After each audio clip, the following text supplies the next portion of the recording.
لله الحمد ونستعينه ونستغفره ونؤمن به ونتوكل عليه ونعوذ بالله من شرور أنفسنا ومن سيئات أعمالنا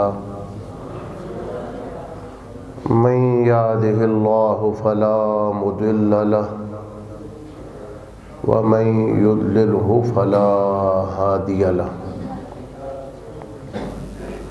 ونشهد أن لا إله إلا الله وحده لا شريك له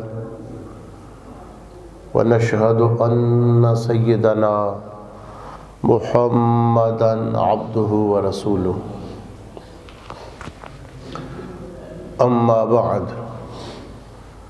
فأعوذ بالله من الشيطان الرجيم بسم الله الرحمن الرحيم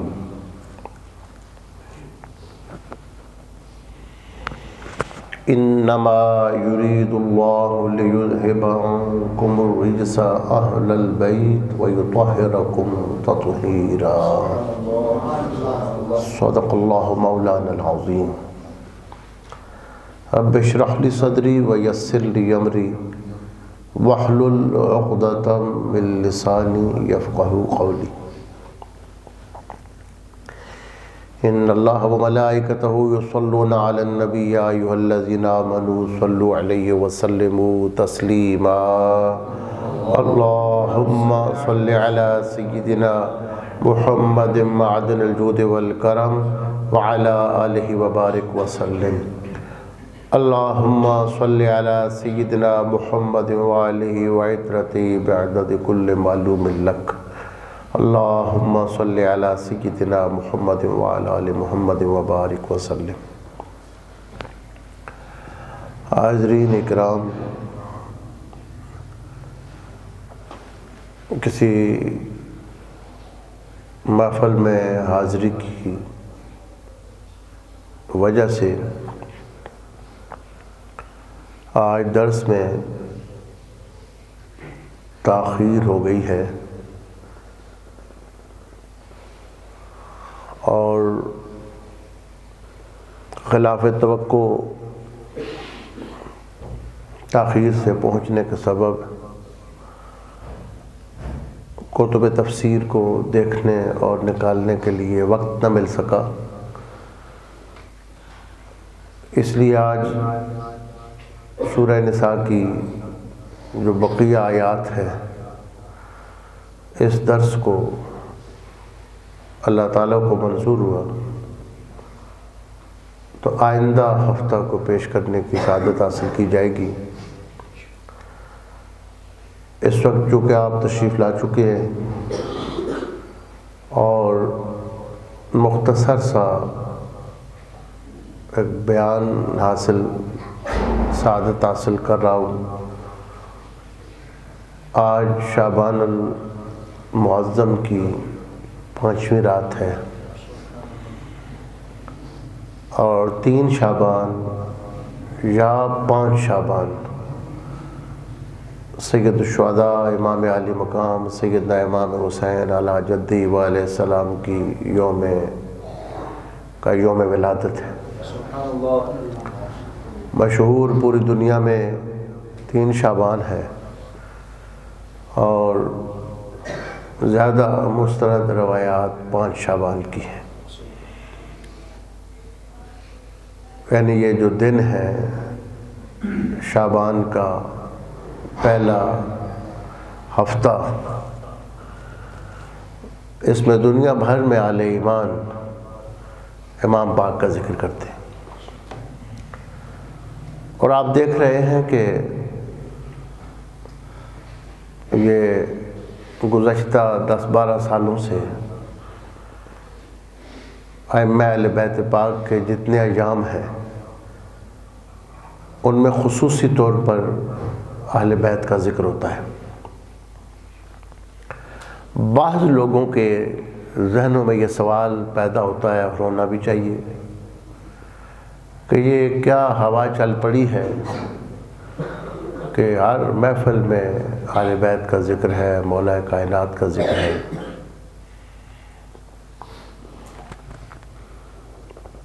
تو اس حوالے سے عرض ہے کہ یہ ذکر اس وقت کی ضرورت بن چکا ہے۔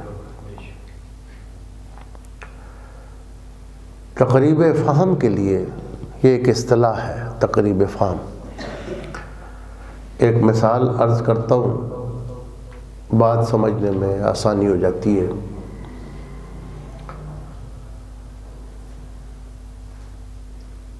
فقہائے کرام کے نزدیک اگر کوئی ایسا حوض ہو، ایسا تالاب ہو جو دا در دا ہو، یعنی چاروں طرف سے 10 شرعی گز کا تالاب ہو۔ شرعی گز 24 انگل کا ہوتا ہے۔ آپ اس طرح اپنے بازو کو اٹھائیں تو کوہنی سے لے کر اس انگلی تک یہ شرعی گز ہے۔ شریعت میں جس کو گز کہا جاتا ہے، عربی میں اس کو ذراع کہتے ہیں۔ تو کم از کم اتنا حوض ہو تو وہ جاری پانی کی طرح ہے، نہر کی طرح ہے، دریا کی طرح ہے، اس پہ آپ وضو کریں تو جائز ہے۔ لیکن اگر کوئی بالٹی ہے، ڈول ہے یا اس سے کم حوض ہے، اس میں اگر آپ وضو کرتے ہیں تو وہ وضو والا پانی دوبارہ جب اس میں جاتا ہے تو وہ پاک کرنے کے قابل نہیں رہتا۔ لیکن جو دا در دا کم از کم اتنا حوض اگر ہو تو اس پہ وضو جائز ہے، ایسے ہی جیسے نہر پہ جائز ہے۔ پرانے بزرگوں کی جو مساجد تھیں، خانقاہیں تھیں، ان میں حوض بنے ہوئے ہیں۔ قریب کی مثال آپ گولڈا شریف میں دیکھ سکتے ہیں۔ اس طرح سندھ کے کئی مزارات ہیں، خانقاہیں ہیں، مسجدوں کے ساتھ حوض بنے ہوئے، یعنی بڑا حوض ہے دا در دا کم از کم، تو اس پہ وضو جائز ہے۔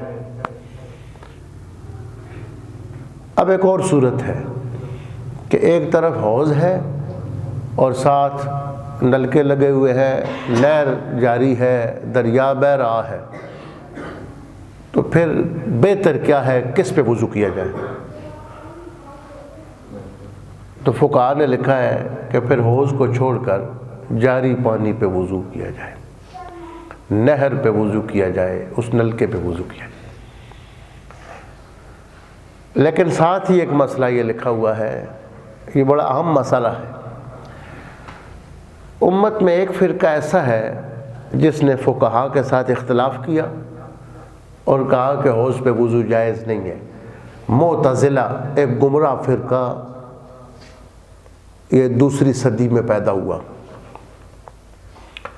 اور انہوں نے اپنے کچھ اصول بنائے اور اصولوں کی بنیاد پر امت کے اندر کافی ساری گمراہیاں پھیلائیں۔ تو معتزلہ فرقہ جو ہے، گمراہ فرقہ، اہل سنت سے خارج فرقہ، وہ کہتے ہیں کہ حوض پہ وضو جائز نہیں۔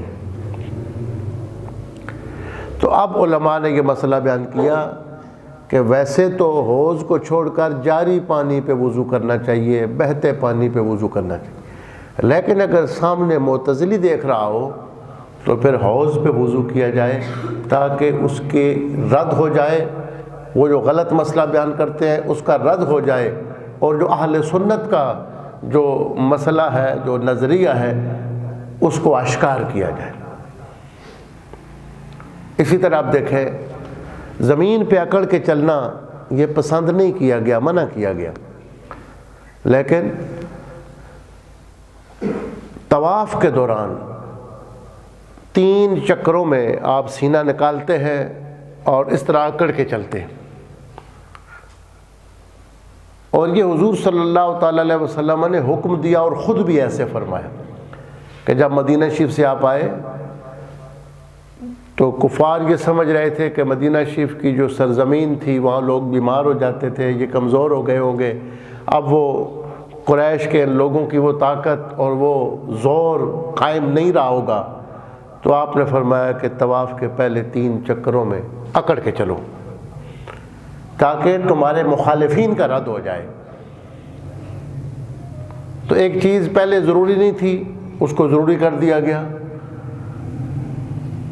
اس بنیاد پر عرض ہے کہ ویسے تو ذکر کرنا حضور صلی اللہ علیہ وسلم کے اہل بیت کا یہ اچھی چیز تھی، ایمان کی تازگی کا سبب ہے، لیکن جب ایک پوری دنیا سے ایک منظم سازش کے تحت تاریکیں اٹھی ہیں اور اس ذکر کو بند کیا جا رہا ہے، تو اہل ایمان کے لیے ضروری ہو گیا ہے کہ ذکر کو عام کریں۔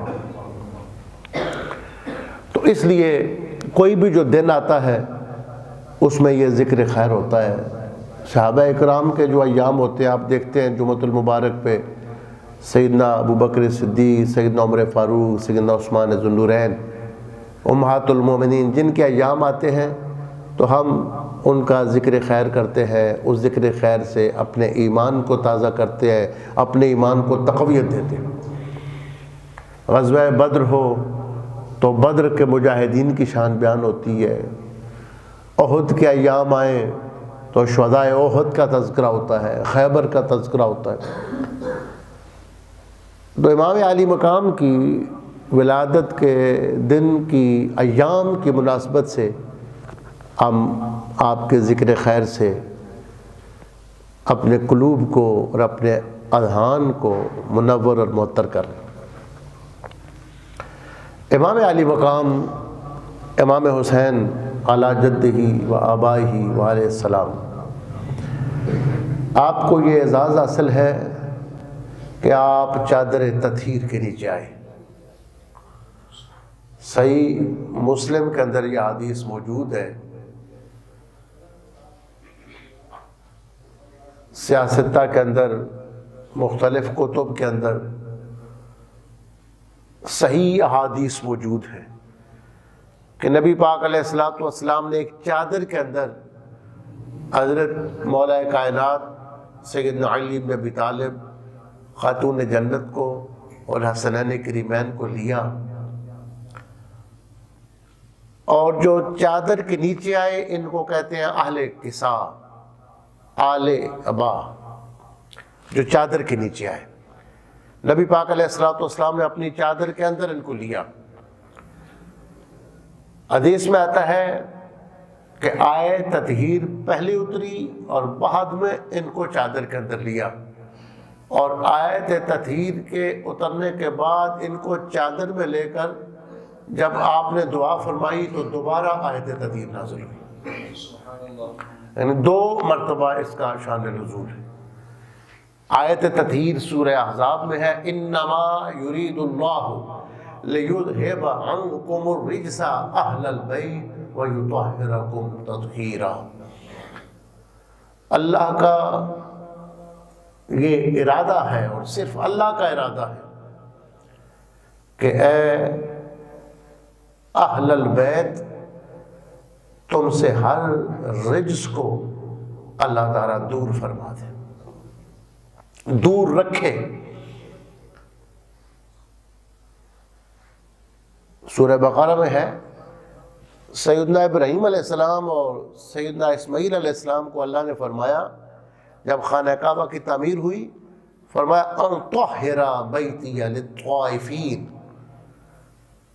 آپ طواف کرنے والوں کے لیے میرے گھر کو پاک رکھو۔ یعنی تعمیر کے فوراً بعد خانہ کعبہ کے اندر کوئی ایسی چیز تو نہیں تھی کہ یہ بتایا جائے کہ پاک کرو۔ طہرہ کا معنی ہے پاک رکھو، یعنی پاک رکھنا اور پاک کرنا، اس میں فرق ہے۔ پاک کیا تب جاتا ہے جب پہلے کوئی پلیدی ہو، پاک رکھا تب جاتا ہے جب پہلے سے پاک ہو۔ یطہرکم کا معنی ہے کہ اللہ تعالیٰ تم سے ہر رجس کو دور رکھے۔ اہل البیت، البیت جو ہے، یہ الف لام جو ہے عربی زبان میں اس کو کہتے ہیں، یہ تخصیص پیدا کرتا ہے، اس کو عادت خارجی کہتے ہیں۔ جیسے آپ کہتے ہیں مسجد، تو کوئی بھی مسجد ہو سکتی ہے. جب آپ کہتے ہیں المسجد تو اس سے مراد خاص مسجد ہوتی ہے. تو البیت یہ کون سا گھر ہے جس کے بارے میں فرمایا کہ اللہ تعالیٰ اس سے ہر رجس کو دور رکھے. نبی پاک علیہ الصلوۃ والسلام کے پاک ازواج کے جو حجرے تھے ان کو قرآن کی بولی میں بیوت النبی کہا گیا، نبی کے گھر. فرمایا کہ ان کے اندر بغیر اجازت کے داخل نہ ہو، اور جب ان میں سے کسی حجرے کے اندر تمہیں کھانے کی دعوت دی جائے تو آ کر بیٹھو اور کھاؤ، اور اپنی نظروں کو نیچے رکھو اور نظریں اٹھا کر برتنوں کے اندر نہ دیکھو کہ کیا پکا ہوا ہے. یہ اللہ تعالیٰ نے قرآن مجید میں حکم دیا. حضور علیہ الصلوۃ والسلام کی بارگاہ کے آداب بتائے کہ آپ برتنوں کی طرف نہ دیکھیں، جب پیغمبر بلائے تو کھانا کھائیں. اور فرمایا پھر وہاں بیٹھ کر گپیں نہ لگایا کریں، آپس میں بیٹھ کے گفتگو نہ کیا کرو، کھا کے اٹھ کے چلے جایا کرو. یہ زیادہ دیر بیٹھنے سے نبی کو اذیت ہوتی ہے، تکلیف ہوتی ہے. تو بیوت النبی ان کے آداب تھے. بیوت النبی سے مراد حجرہائے امہات المؤمنین ہے، یعنی جو ازواج مطہرات کے حجرے ہیں جن میں نبی پاک علیہ الصلوۃ والسلام اپنے گھر کے لیے وقت دیتے تھے، ان میں سے ہر گھر کو بیت النبی کہا گیا. یہ اہل البیت یہ ایک گھر ہے. الف لام عاد خارجی ہے. امام ابن حجر عسقلانی رحمۃ اللہ علیہ فتح الباری شرح بخاری میں سیدہ خدیجہ الکبریٰ کے فضائل کے اندر بیان فرماتے ہیں وہ کون سا گھر ہے جس گھر کے بارے میں یہ وعدہ ہے. فرمایا یہ بیت سیدہ خدیجہ الکبریٰ ہے، اور دلیل دی. فرمایا کہ اسی گھر میں سیدنا علی مرتضیٰ شیر خدا کی پرورش ہوئی، اسی گھر میں سیدہ بطول زہرا پیدا ہوئی، ان سے آگے حسنین کریمین پیدا ہوئے، اور چادر کے اندر چونکہ ان کو لیا گیا لہٰذا اس گھر سے ان کا تعلق ہے، ان کو اہل البیت اس آیت میں کہا گیا ہے. ام المومنین سیدہ خدیجہ الکبریٰ سلام اللہ علیہا کا اتنا بڑا رتبہ، اتنا بڑا مقام ہے کہ اہل البیت اس آیت میں ایک گھر تھا بیوت میں سے، اور وہ سیدہ خدیجہ کا، اور جو ان سے ریلیٹڈ تھے ان کو چادر کے اندر لیا، اور چادر کے اندر لے کر فرمایا اللہم ہؤلاء اہل بیتی، یا اللہ یہی میرے خاص اہل بیت ہیں. ہؤلاء یہ پہلے لایا گیا ہے نا، یہاں جو قاعدہ ہے وہ وہی ہے اولئک علی ھدی من ربہم، اولئک علی ھدی من ربہم، یہی لوگ ہدایت پر ہیں. اولئک ھم المفلحون، یہی لوگ یہی یہ کس چیز کا ترجمہ ہے؟ یہ جو زور ہے کلام کے اندر حصر ہے، وہاں بھی وہی ہے ہؤلاء اہل بیتی. علماء بلاغت نے یہاں ایک شعر سے مثال دی ہے، کلام عرب میں ہے ھذا ابو الصقر فردن فی محاسنہ، یہی تو ابو صقر ہے جو اپنی خوبیوں میں یکتا ہے. تو ہؤلاء پہلے لانے سے ایک امتیاز پیدا ہو گیا، ایک خصوصیت پیدا ہو گئی. یہی وجہ ہے کہ اس آیت کی تفسیر میں حضرت سیدنا پیر میر علی شاہ صاحب رحمۃ اللہ علیہ فرماتے ہیں کہ اہل بیت جتنے بھی حضور کے ہیں ان میں سے چادر کے اندر آنے والوں کو اللہ نے خصوصی امتیازات عطا فرمائے، ان کو خصوصی اعزاز دیے گئے. اب اس پر ایک چیز عرض کروں گا جس سے آپ اندازہ کر لیں گے کہ یہ خصوصی اعزاز کتنا بڑا اعزاز ہے. میرے اور آپ کی سوچ وہاں نہیں پہنچ سکتی جہاں ان مقدس نفوس کی پہنچی، جن نفوس میں سے ایک عظیم ہستی حضرت سیدنا امام زید کی ہے. یہ پوتے ہیں امام حسین کے اور صاحبزادے حضرت امام زین العابدین کے.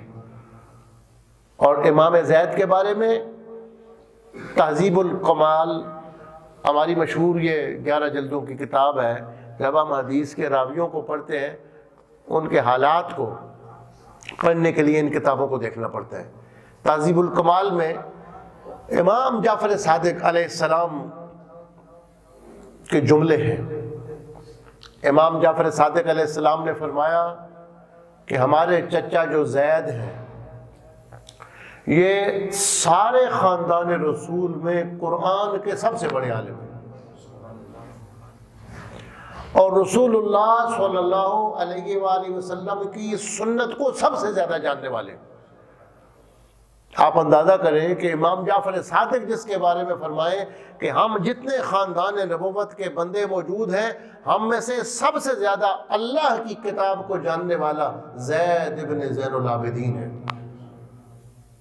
اور فرمایا ما ترکا لدیننا و دنیانا مثلا، فرمایا جب زید شہید ہو گئے اپنے جیسا پھر چھوڑ کے نہیں گئے۔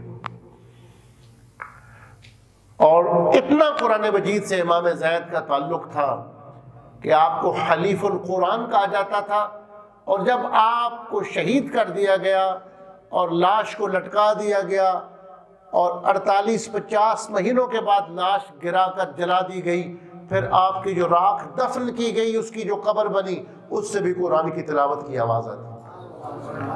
امام مناوی الکواکب الدریہ یہ اولیاء فقراء کے حالات پہ ہے، اس میں امام زید کی یہ کرامت لکھتے ہیں کہ قرآن سے اتنا تعلق ہے، قرآن کا سب سے بڑا عالم جس کی قبر سے بھی قرآن کی تلاوت کی آواز آئے۔ اب چادر کے نیچے آنے کا جو اعزاز ہے وہ امام زید کی نظر میں کیا ہے؟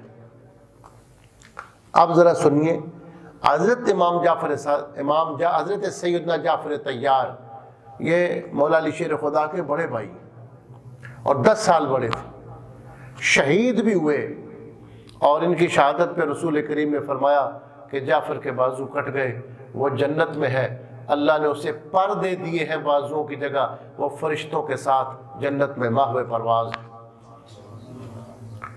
حضرت جعفر طیار کو یہ اعزاز حاصل ہے کہ رسول اللہ صلی اللہ علیہ وسلم نے فرمایا اشبعت خلقی و خلقی، جعفر اللہ نے تجھے کیسا بنایا ہے، تیری صورت بھی میرے جیسی ہے، تیری سیرت بھی میرے جیسی، یہ اعزاز ہے۔ اور اس اعزاز پہ آپ اتنے مچل گئے تھے کہ آپ نے اس طرح وجد کیا، رقص کیا۔ صوفیاء کے ہاں جو بے قابو ہو کر، ایک تو ہوتا ہے تواجد، از خود اٹکل پچو سے وجد کی کوشش کرنا، ایک ہے کہ بے قابو ہو کر بندہ ذکر الہی میں مست ہو جائے، جھومنے لگے، رقص کرنے لگے۔ اس کی بنیاد سیدنا امام حضرت جعفر طیار کا وہ عمل ہے کہ رسول کریم نے فرمایا جعفر تیری صورت، تیری سیرت مجھ سے ملتی ہے، تو آپ اس طرح مچل گئے اور رقص کرنے لگے۔ اور رسول اللہ صلی اللہ علیہ وسلم کو ان سے اتنی محبت تھی کہ جب خیبر کی فتح ہوئی اسی دن حضرت جعفر طیار ہجرت حبشہ سے واپس آئے۔ 2 ہجرتیں آپ نے کی ہیں، حبشہ کی دونوں ہجرتوں میں آپ شامل تھے۔ تو آپ جب واپس آئے تو حضور صلی اللہ علیہ وسلم خوش تھے، خیبر بھی فتح ہو گیا اور جعفر طیار بھی واپس آ گئے۔ پھر آپ نے فرمایا کہ میں اس وقت خوش ہوں لیکن میں یہ فیصلہ نہیں کر سکتا خیبر کی فتح کی خوشی زیادہ محسوس کر رہا ہوں یا جعفر کی آمد کی خوشی زیادہ محسوس کر رہا ہوں۔ اس اعزاز کا بندہ ہے۔ تو ایک بار گفتگو میں کسی نے امام زید سے پوچھا، امام بلازری کی انصاب الاشراف میں یہ والا موجود کہ جعفر طیار کا رتبہ اللہ کے نزدیک زیادہ ہے یا سیدنا علی مرتضیٰ کا؟ یہ بڑی عام بات ہے۔ سوال اس سے ہوا جو خاندان نبوت میں اپنے وقت میں سب سے بڑا عالم، ان سے یہ سوال کیا گیا کہ سیدنا علی کا رتبہ زیادہ ہے یا جعفر طیار کا؟ تو حضرت امام زید نے فرمایا جعفر طیار کا بڑا رتبہ ہے، ان کی صورت سیرت رسول اللہ سے ملتی تھی، لیکن یاد رکھیں وہ اس چادر کے نیچے نہیں آئے جس چادر کے نیچے علی آئے۔ فرمایا وہ آل کساء میں سے نہیں ہے، وہ اس چادر کے نیچے وہ نہیں آئے جو چادر کے نیچے آئے ہیں، اللہ نے ان کو وراء الورا رتبہ عطا فرمایا۔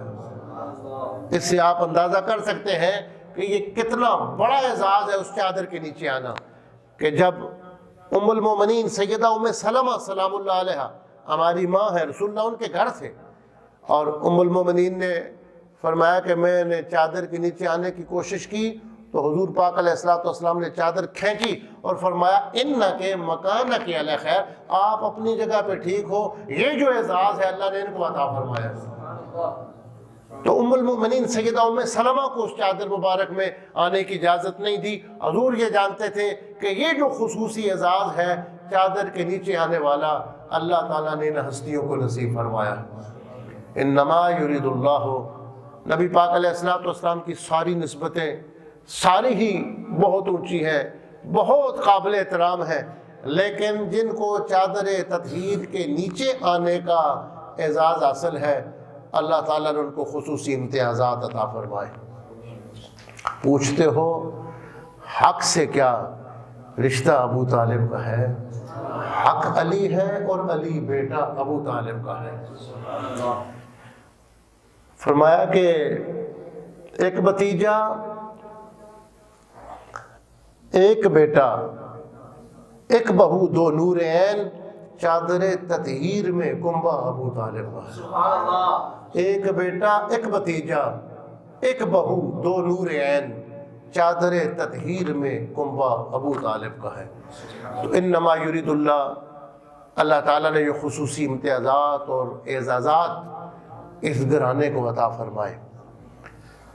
اور سیاستہ کے اندر یہ حدیث صحیحہ موجود ہے کہ جب یہ آیت مبارکہ اتری اس کے بعد 6 ماہ تک حضور صلی اللہ علیہ وسلم کا ایک عمل مبارک تھا کہ آپ جب حضرت خاتون جنت کے حجرہ کے سامنے سے گزرتے تو آپ ان کو سلام کرتے، دروازے کے باہر سے سلام پیش کر کے پھر فرماتے تھے انما یرید اللہ لیذہبا، پھر آپ آیت تطہیر کی تلاوت فرما کے آگے گزر جاتے۔ 6 ماہ تک عملاً نبی پاک علیہ السلام نے یہ ثابت کر دیا کہ یہ جو خصوصی اعزاز ہے اللہ نے ان کو عطا فرمایا جن کو میں نے چادر کے اندر لیا ہے۔ تو اللہ تعالی ہمیں ان باتوں کو سمجھنے کی توفیق عطا فرمائے۔ اللہم صلی علی سیدنا محمد وعلی آل محمد وبارک وسلم۔